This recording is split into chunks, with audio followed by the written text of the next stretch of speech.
Last night in Miami, Rob Thomson decided to go to Orion Kerkering in the ninth inning, and Kerkering delivered by picking up his first career major league save. Could the Phillies bullpen see a shift to Kerkering as the primary closer? Let's talk about it next right here on the PHLY Phillies podcast. What's up, everybody, and welcome into the PHLY Phillies podcast. Tyler Zulli here, and pretty straightforward, simple video today asking the question, are we going to see a shift in Rob Thomson's mindset and the Phillies bullpen structure to see more of Orion Kerkering late in games, specifically maybe as even the de facto closer? Well, let's look into the numbers and take a look at yesterday to see what worked well and see if that is an option for the Phils heading into the summer months and towards the trade deadline. So last night, the Phillies win 5-2. And Kerkering does, in fact, pick up his first career save. He was 0 for 4 this season in save opportunities before that. So an opportunity for Kerkering to gain some trust, continue his momentum, and he delivered for Rob Thomson with a quick 1-2-3 innings. So Thomson decided to go to Jordan Romano in the seventh inning. Again, the guy that was initially expected to be the closer, he pitched in the seventh inning, and then to Matt Strahm in the eighth to get the switch hitting Xavier Edwards, followed by what was expected to be Jesus Sanchez. Instead, it was Javier Sinoja in that spot, but Strahm ended up having to face a couple of right-handed hitters instead, but he went to Strahm in the eighth as per usual, which left Orion Kerkering in the ninth. And Kerkering was effortless, at least in his execution. A quick 1-2-3 inning, a pair of groundouts, and a strikeout for Kerkering to notch his first career major league save. Now, we talked a lot about Orion Kerkering in yesterday's Ace Hardware Temp Check segment during the live podcast at 1 o'clock.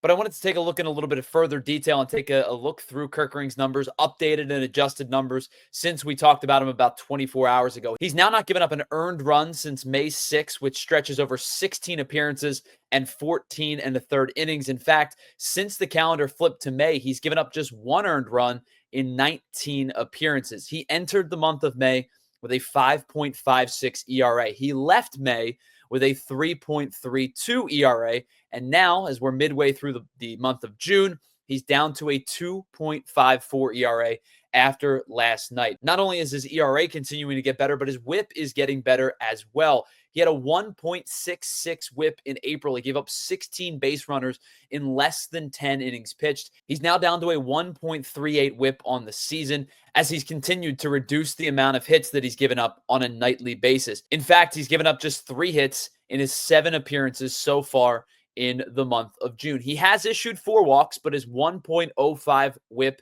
in the month of June would be on pace for his best single month whip since he posted a 0.79 this time last year, a full calendar year since he's been as good as he has been so far in the month of June, at least when it comes to the whip category. And one thing last night that really stood out to me for Orion Kerkering, and I think it's really stood out for a couple of outings now, and T-Mac pointed it out last night in their post-game interview with Kerkering, his fastball's had a lot of life to it recently, and more importantly, he's trusting the fastball. He threw it 8 times in the 12 pitches that he threw last night. He got a whiff and 3 called strikes. So really what it showed to me was he was willing to be in the zone, and not only is he willing to be in the zone, he's intentional with his pitch, especially early in the count.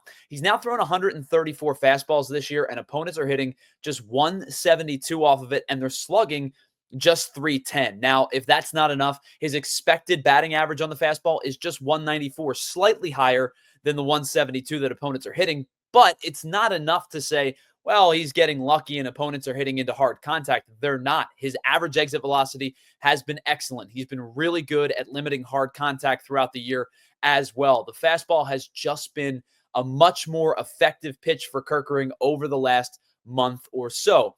But why has it been more effective? Well, I think in part, it's moving in the right direction on a horizontal plane, and it's not moving in the right direction, which sounds kind of counterintuitive, but it's not moving in the vertical plane. He's getting about a half an inch more horizontal break, giving it some natural run, and it's dropping a little more than a half an inch compared to last year. So it's rising. We've talked about this before. It's not naturally rising, but it feels like it's rising. It's at least staying on that vertical plane a little bit longer and not dipping into the zone or out of the zone for Kerkering's case nearly as much. Listen, we know that Kerkering's sweeper is his best pitch, but he's not able to get any kind of chase or whiff on it when he's not locating the fastball and willing to use the fastball. We've talked plenty so far this year about why his chase rate has been substantially down than it was last year, and then specifically than it was in the cup of coffee that he had with the Phillies in 2023.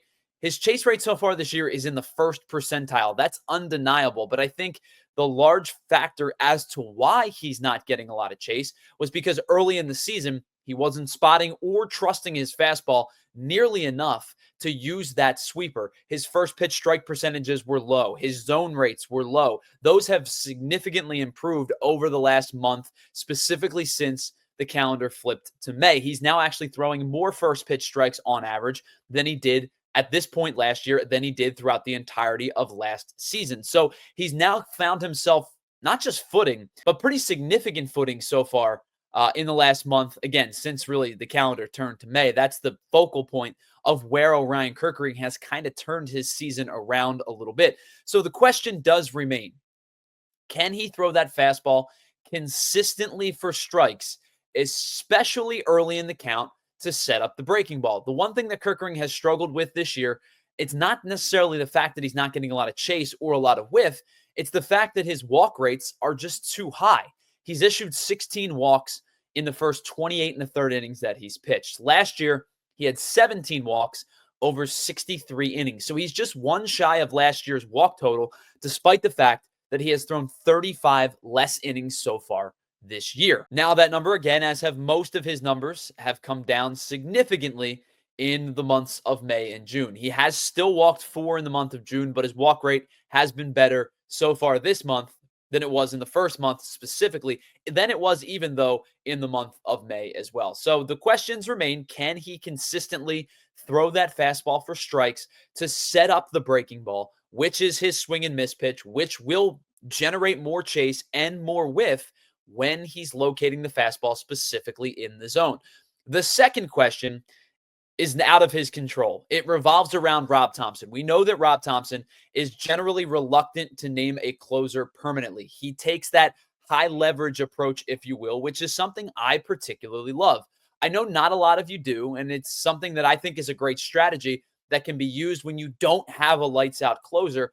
And instead of trying to force someone into that role that isn't specifically designed for that role, it allows you to have flexibility. It allows you to get outs against lefties and against righties. It allows you to give your best reliever the chance to face the opposing team's best hitters, whether that means it's in the 7th inning, the 8th inning, or naturally in the 9th inning as the closer. Now, the question is, does Rob Thomson give Orion Kerkering consistent opportunities to be the closer? I think it's worth a shot. I posed this question earlier today with John Marks.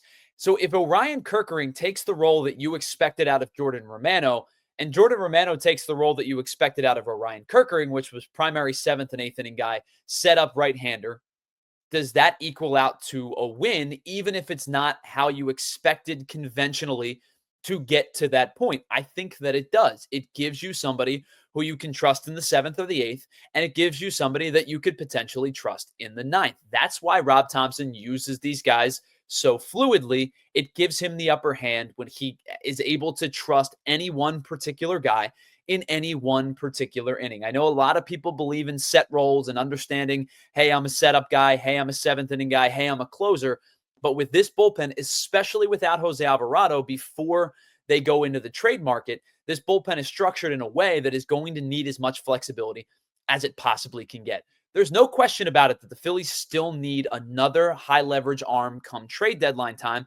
But right now, I don't have any issue if the Phillies turn to Orion Kerkering as kind of the de facto closer with the way that he's been pitching as of late. So what do you think? Should Orion Kerkering be named Rob Thomson's closer? Let us know in the comments below. Do you believe in the high leverage thing, or do you believe in set defined roles and making one of these pitchers the defined closer? Would love to know what you think in the comments down below. And as always, thanks so much for hanging out with us. We'll be back live at 1 o'clock on Friday for the next episode of the PHLY Phillies podcast.